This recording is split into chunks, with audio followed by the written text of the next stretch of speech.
Hello makers, my name is Jen and I'm head of marketing for Making. My pronouns are she, her, and my Making app username is knitpearl. And we are here in Barcelona, which every time I say that, I'm still like, what? I'm in Barcelona. And we're at Barcelona Knits. Yeah, I just still can't believe it. Anyways, we are here with somebody very special. You have probably already seen Knitleaks somewhere in your Instagram feed, but I'm here with Nara, and we're going to start chatting. I have questions for you. You have questions for me. Yeah. Let's do this. It will be so much fun. I do want to know a little bit more about you before we jump into Knitleaks. Okay. So, when did your maker journey begin? During the pandemic. So I'm a very recent maker. I began with knitting, and after that I tried 3 times to crochet. Yeah. But failed. And then on the fourth time I got it. Oh, there we go. And now, fourth time's the charm. Yeah. Yeah. So now I knit and crochet and got a bit addicted on that. Mm-hmm. Right? Yes. It happens. I know a little bit about that. Yeah. So, and that's it. It was during the pandemic, and then after that, I just started Knitleaks. Was there any creativity in like growing up, or did nobody? No, all my family are physicians. Got it. So okay. scientists, dentists, and researchers. Got it. But in the biological fields. Oh my goodness. So nobody. No creativity, just lots of smarts. I would say more like rational and very driven people in science. But no. When I began my journey as a maker, my family was like, what, knitting? What is it? Like, they were like, no, not getting what I was doing.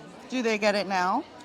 I think so, because I have this communication thing. Maybe I think it's more that, like they got that I want to communicate, to be informative, other than knitting or crocheting. Just in case people watching have not heard about Knitleaks. Okay. We want to know all about, tell everybody all about it. Knitleaks is a platform or a hub of information all about knitting, crocheting, or any other crafts. So we have a website, an Instagram account, and a YouTube channel. You can find us at Knitleaks on Instagram, the YouTube the same, and our webpage is knitleaks.com. So we are a team of 10 writers right now, and located in many countries. We think that diversity is very important for us, and all the writers are makers too. So we publish a daily article in our website, which is also content to our Instagram. And we do lots of events too, like Barcelona Knits. I know, you've been at so many festivals lately. Many festivals, Yeah, you've been traveling everywhere. So, have you seen, within your festival travels, have you seen anything? Hello!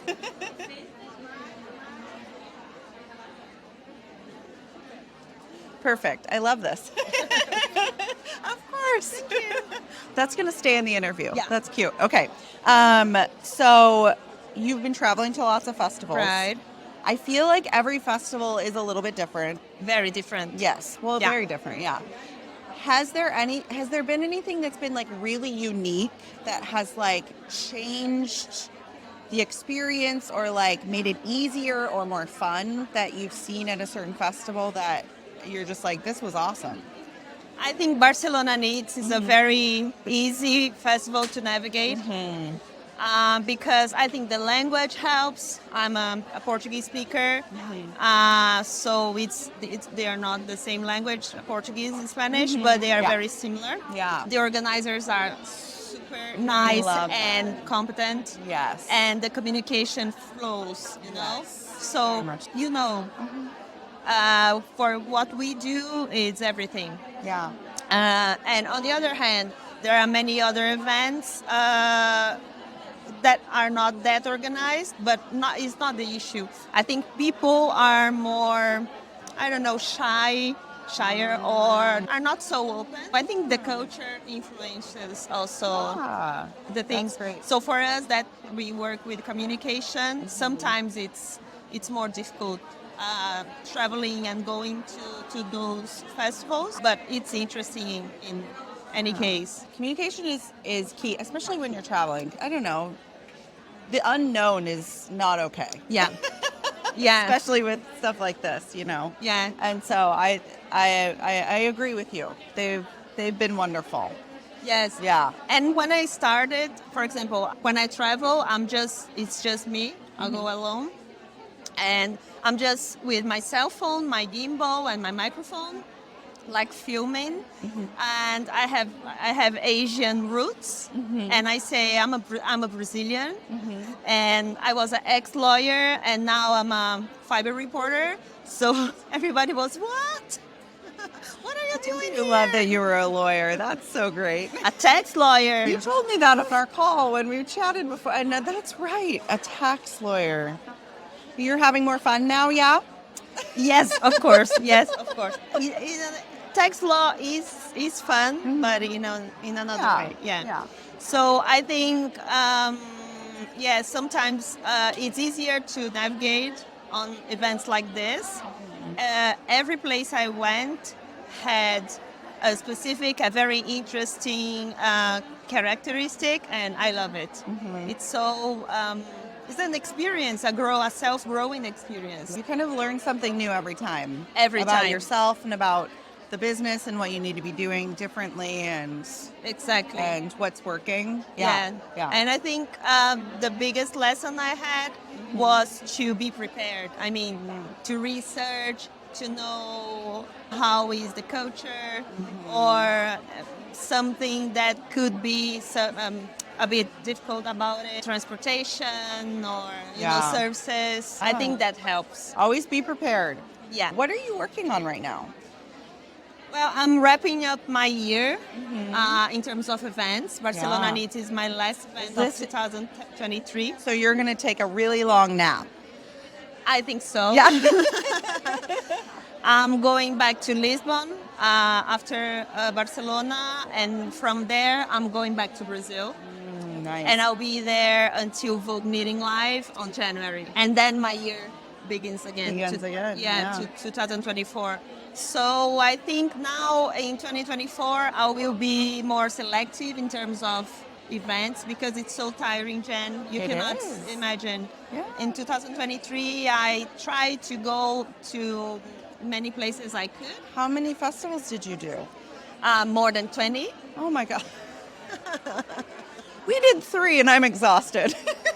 Yes, like it was kind of hectic. Yeah. Very good, but not all festivals. I mean, private events, festivals, more small fairs, or like this. And I try to do like go to somewhere and then, for example, run back and do all the stuff there, or to a specific place in Europe and do as much as I can. A little bit more selective in 2024. Yeah, in terms of respect my time and rest. Yes, it's so important. Yes. Maybe that should be everybody's goal in 2024 is respect your time. Yeah, like your own time. Exactly. I think 2023 was a time to promote Knitleaks, to advertise, to meet more clients, and it was important. But now, 2024, I think it's like grow the business, but cultivate the clients, try to be better, and do this stuff. Yeah. Let's see. I think it will work. Fingers crossed. I like that. How many writers do you have on your team? I have 10 people and 7 writers. But 2 of the fixed members are writers too. But they don't write every week or, in a permanent basis. So I would say 9. How do you choose what everybody's going to write about? I have a very good editor-in-chief, Priscilla, who is in charge of like choosing all the topics, to research the trends, to see what our makers, our readership wants to read and to know about. And she does everything like coordinating all the writers, because this is a very tough position and activity. But our writers are amazing because they communicate also, so they know what each other are writing. So That's great. It's great. Again, communication is key. Exactly. Yes. What is your dream interview in the crafting community? And then what is your dream interview outside of the crafting community? I've been talking and interviewing many interesting people. I would like to have a very deep and profound chat with Nara because I think she's like genius. Yeah. And we chat, but very quickly in many events. And Patty Lyons. Yeah. I love Patty so much. Yeah. And I think she has a specific field of work. I have so many questions for them. Yeah. And in life, I would love to interview the Beatles. Oh, because I'm that's a huge one. Beatles fan. But it's not at least Paul McCartney. There you go. Yeah, There's a possibility there. Yeah. Or, I mean, we could do a seance. No. Yes. If you could dye yarn with one yarn dyer for the day, who would it be and what colors would you use? Well, I'm a Gemini, so it's a very tough question for me. Yeah, that's I have fair. the sun in Gemini and the rising in Libra. As you say, I'm the most indecisive person on earth. Got it. Okay. So I would say more cold colors, Okay. bluish, lavender, lilacs, this kind of colors. This one's probably might be the hardest one. And it's sort of similar to the interview one, but it's more like intimate's the wrong word, but you'll see. Okay. We're asking this to everybody. Okay. So if you could craft with anyone at all, friend, family, or somebody famous, if they don't know how to do it, then you can teach them. And go anywhere in the world with them, who would it be and where would you go? It's tough question. I know, I'm sorry. Please edit this part. There is a long pause. Yes, And we're editing the long tomorrow pause. I'll come back and then There we go, yeah. I think I like to present or introduce knitting and crocheting for people that don't know how to do it, but are already makers. For example, I have a very good friend who is a knitwear designer, international known knitwear designer, and I taught her how to crochet. And we got obsessed with raffia during the summer, and we did 3 bags on granny squares with raffia. So it was amazing. And maybe a friend who doesn't know how to knit or crochet, and we should go wherever. That would be awesome. I would like to go more to Asian countries. I've just been to Japan and Korea, and I think there are so much to see and learn there. So maybe I would go there. Awesome. Beautiful. Okay, well. Are you ready? Yeah, we're going to keep talking, but all of the Knitleaks information is below, just so you know. Thank you very much. Here, I'm going to put this down. I don't have to hold my phone anymore. This is great. Okay, so are you ready? I'm ready.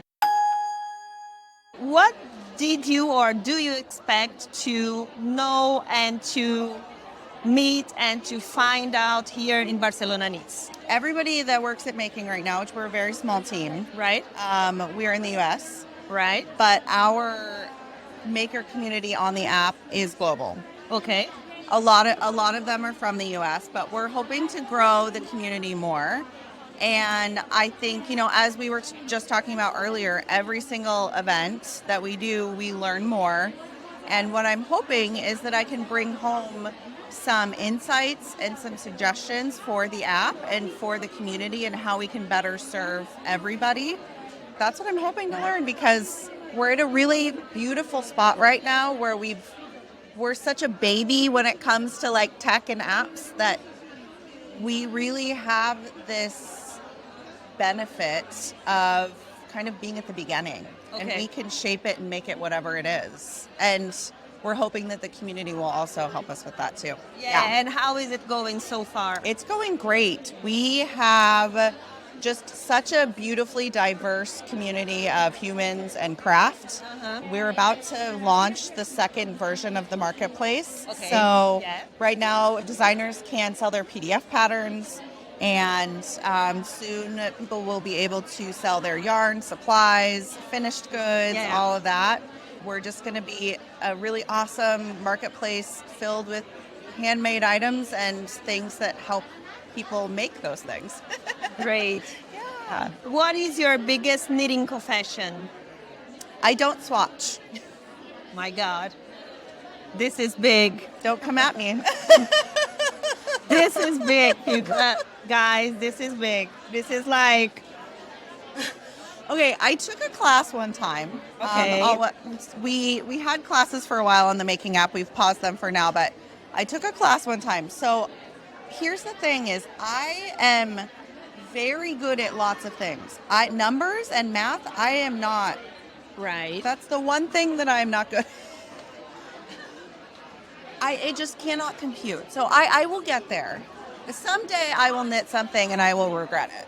But your garments are great. I mean, you. how come you get those results without swatching?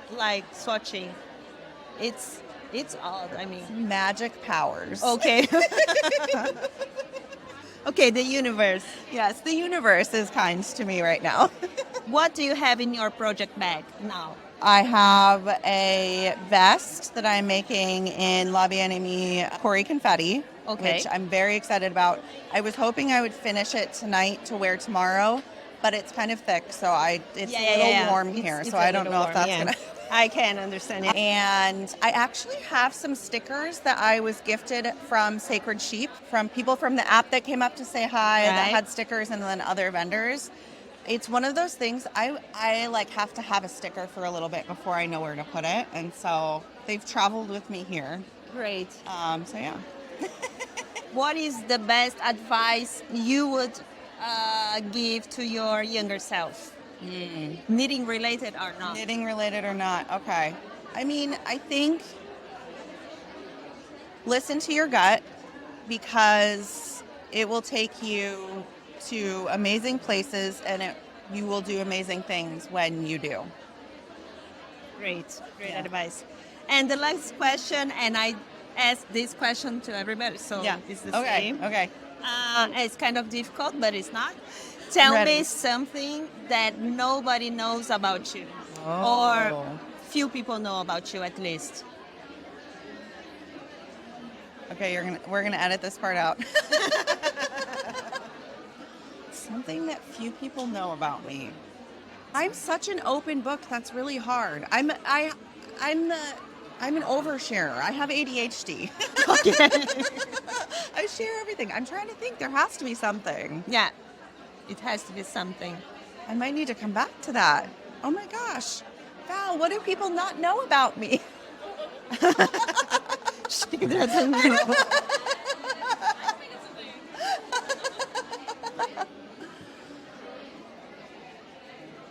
That's so hard. It is. Okay.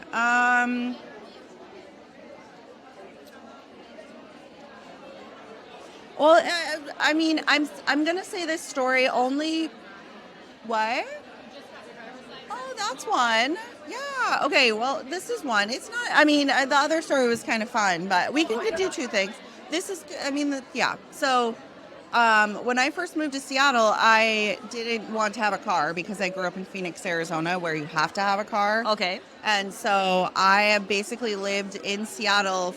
I lived there for like 18 years without Okay. a car. So I just got my driver's license again. I mean, that's not. I mean, that's. It's not. No, it's that's not a good. dark No. secret or anything. Okay, this is a story from when I was young, and I recently just told my mom this. Oh so my she God. didn't know. I know. Okay. We're about to. Okay, so when I think I was 5. and my sister was 3.